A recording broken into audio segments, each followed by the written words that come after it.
सहस बदन तुमरो जस गावे, अस कई श्रीपति कंठ लगावे, सनकादिक ब्रह्मादि मुनीसा, नारद सारद सहित अहिंसा। दोस्तों माँ शब्द ही काफी है हमारे जीवन में खुशियाँ लाने के लिए। अगर माँ का आशीर्वाद साथ हो तो जीवन में हम हर मुश्किलों से बाहर निकल सकते हैं। लेकिन क्या हो अगर हमारी माँ हमारे सामने जीवन और मौत के बीच जूझ रही हो? उससे बुरा समय हमारे जीवन में और कोई नहीं हो सकता। हमारी आज की इस घटना में इन भक्त की माँ अपने जीवन को लेकर संघर्ष कर रही थी। लेकिन दोस्तों हमारे बजरंगबली ने ऐसा चमत्कार किया जिससे सभी लोग हैरान रह गए, क्योंकि हमारे हनुमान जी असंभव को भी संभव कर सकते हैं। नमस्कार दोस्तों, मेरा नाम है विवेक और स्वागत है आपका विवेक क्रिएशन स्टोरीज में। इन भक्त का नाम सुंदर जी है और इनकी उम्र 18 साल की है। आइए आगे की कहानी इनके नजरिए से शुरू करते हैं। नमस्कार दोस्तों, मेरा नाम सुंदर है। वैसे तो मैं मुंबई का रहने वाला हूँ, पर मेरा जन्म गुजरात में हुआ है। हमारा गाँव और मेरा पूरा परिवार श्री हनुमान जी को बहुत मानते हैं और खास करके मेरे पापा श्री हनुमान जी के बहुत बड़े भक्त है और मैं बचपन से ही उन्हें देखकर श्री हनुमान चालीसा पढ़ने लगा। ये बात 18 नवंबर 2019 की है।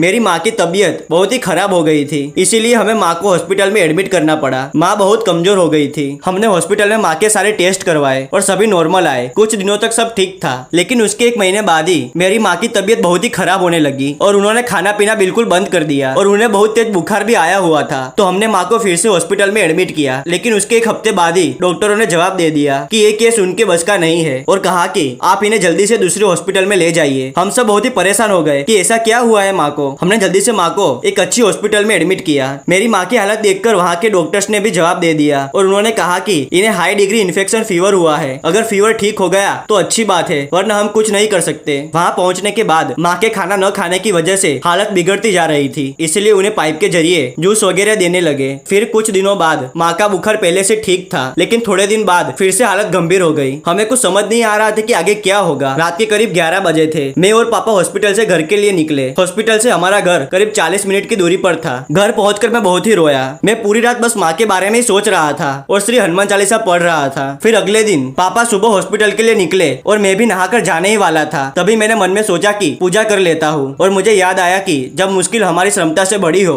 और कुछ समझ न आ रहा हो तब बजरंग बाण का पाठ करना चाहिए। मैंने पूजा करते समय श्री हनुमान जी से प्रार्थना की और कहा कि हे आंजनी पुत्र, अब आप ही कुछ कीजिए, हमें इस संकट से बाहर निकालिए। बस मेरी माँ जल्दी से ठीक हो जाए, ऐसा कुछ कर दीजिए। और फिर मैंने श्री हनुमान चालीसा के साथ बजरंग बाण का भी पाठ किया और हॉस्पिटल जाने के लिए घर से निकला। मैं जब हॉस्पिटल पहुंचा तो देखा कि गांव से मेरी मौसी और मौसा जी आए हुए हैं और मैंने जब माँ की तरफ देखा तो आप यकीन नहीं करेंगे, माँ अच्छे से बैठकर बातें कर रही थी। पहले तो वो कमजोरी के कारण बैठ भी नहीं पा रही थी, लेकिन एक ही दिन में मेरी माँ की तबीयत ठीक हो गई थी। मेरी खुशी का ठिकाना नहीं था और उसके अगले दिन पाइप भी निकाल दी और अब माँ खाना भी ठीक से खाने लगी थी। सभी ये देखकर हैरान थे कि माँ इतनी जल्दी कैसे ठीक हो गई। 4 दिन बाद माँ को डिस्चार्ज मिल गया। आज वो बिल्कुल ठीक है। अब आप ही बताइए कि ये चमत्कार नहीं तो और क्या है। जब एक तरफ बड़े डॉक्टरों ने जवाब दे दिया था, वहाँ मेरे श्री हनुमान जी ने पल भर में ही उन्हें ठीक कर दिया। मेरा श्री हनुमान जी पर विश्वास और ज्यादा बढ़ गया। सच में उन्होंने मेरे माँ को नया जीवन दान दिया है। जय श्री राम। दोस्तों आपके पास श्री हनुमान जी के चमत्कारों से जुड़ी कहानी हो तो हमें इंस्टाग्राम पर बता सकते हैं। इंस्टाग्राम का ऑफिशियल लिंक नीचे डिस्क्रिप्शन में दिया हुआ है, या आप हमें विवेक क्रिएशन स्टोरीज @gmail.com पर भी बता सकते हैं। आपको वीडियो पसंद आया हो तो इसे लाइक कर दीजिए, चैनल पर नए हो तो इसे सब्सक्राइब कर दीजिए, कमेंट में जय श्री राम और जय बजरंगबली अवश्य लिखेगा। मिलते हैं अगले वीडियो में नई कहानी के साथ, तब तक के लिए धन्यवाद।